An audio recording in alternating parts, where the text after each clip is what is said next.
বিচার ও সংস্কার ছাড়া নির্বাচন হলে দেশে আবারও পুরনো সমস্যা ফিরে আসবে এমন মন্তব্য করেছেন প্রধান উপদেষ্টা ডক্টর মোহাম্মদ ইউনূস।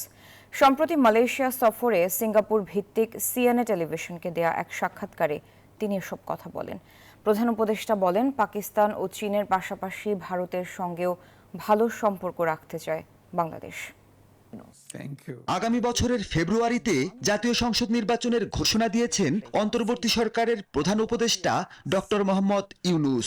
শেখ হাসিনার পতনের পর নতুন বাংলাদেশে গণতন্ত্র পুনরুদ্ধার ও একটি অবাধ সুষ্ঠু নির্বাচনের উপর জোর দিচ্ছেন তিনি। মালয়েশিয়া সফরের সময় সিঙ্গাপুর ভিত্তিক সিএনএ টেলিভিশনকে সাক্ষাৎকার দিয়েছেন প্রধান উপদেষ্টা। সরকারের দায়িত্ব নেবার পর যেসব লক্ষ্য নির্ধারণ করেছিলেন সেগুলো অর্জনের কাছাকাছিই পৌঁছেছেন জানিয়েছেন তিনি।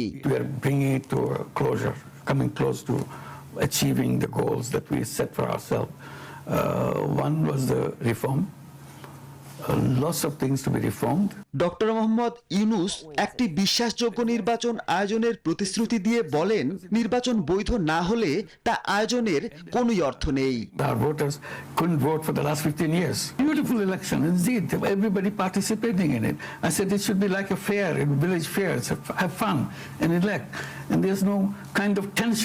প্রধান উপদেষ্টা ডক্টর মোহাম্মদ ইউনূস বলেন, পাকিস্তান ও চীনের মতো ভারতের সঙ্গেও বন্ধুত্বপূর্ণ সম্পর্ক রাখতে চায় বাংলাদেশ।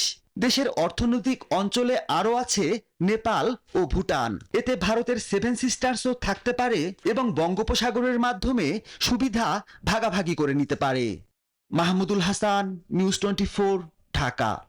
বান্ডেল থাকলে প্রতি সেনমানিতে টাকা বাঁচবে। বিকাশ সেনমানি বান্ডেল কিনে জিতুন প্রতি লেনদেনে।